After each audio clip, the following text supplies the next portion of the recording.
রোজা থেকে যাদের মুখের রুচি কমে গেছে, আজকের এই স্পেশাল ভর্তার রেসিপিটি তাদের জন্য।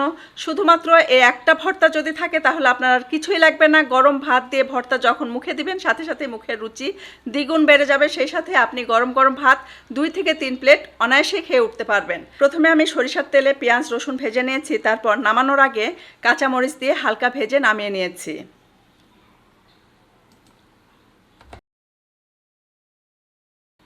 এখানে 2টা টাকি মাছ নিয়েছি। মাথার অংশ আমার লাগবে না, এটা আমি আলাদা করে রেখে দিচ্ছি, অন্য কিছু রান্না করব। এখানে আমি শুধু বডির অংশটুকু নিচ্ছি। স্বাদ মতো লবণ আর হলুদ গুঁড়া দিয়ে মাখিয়ে নিচ্ছি।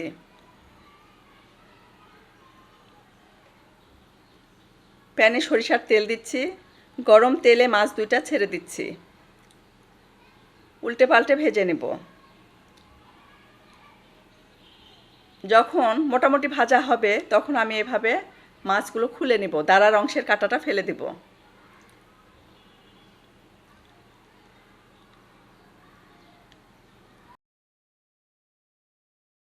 কালারের জন্য আরও একটু হলুদের গুঁড়া দিচ্ছি।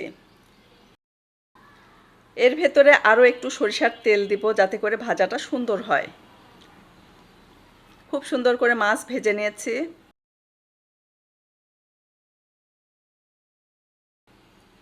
এখানে ভাজা শুকনা মরিচের সাথে স্বাদ মতো লবণ দিয়ে এটাকে খুব সুন্দর করে পিষে নিয়েছি। ভেজে রাখা পেঁয়াজ রসুন আর কাঁচামরিচ দিয়েও কিন্তু আমি খুব সুন্দর করে পিষে নিয়েছি। এটা আমার রেডি হয়ে গেছে। যার ক্লিপটা হারিয়ে গেছে। ভেজে রাখা মাছের ভেতর থেকে কাঁটা ফেলে দিয়েছি। কাঁটা বেছে ফেলে দিয়ে তারপর কিন্তু ভাজা মাছটা আমি দিয়ে দিচ্ছি। খুব সুন্দর করে মিশিয়ে নিব। দিচ্ছি ধনেপাতা কুচি আর সরিষার তেল। যদি লবণ লাগে তাহলে লবণ দিবেন। ভর্তা আমার রেডি হয়ে গেছে। উপর থেকে আরও একটু পেঁয়াজ কুচি দিয়েছি। চাইলে কিন্তু এর ভেতরে একটু লেবুর রসও দিতে পারেন। গরম ভাত নিয়েছি, ভর্তা নিয়েছি, সাথে একটু সরিষার তেল দিয়ে মাখিয়ে এটাকে খাবো। খাওয়ার সময় মনে হচ্ছিল মানে কথা বলতে পারছিলাম না, এত মজার ছিল। এই ভর্তার টেস্ট এবং ফ্লেভার এত বেশি ছিল যে আপনি ভর্তা দিয়ে যখন গরম ভাত মুখে দিবেন মুহূর্তের মধ্যে মনে হচ্ছিল যে আপনার মুখের রুচি এবং টেস্ট পুরোটাই চেঞ্জ হয়ে গেছে। রুচি বেড়ে দ্বিগুণ হয়ে গেছে, অর্থাৎ 100-এ 100।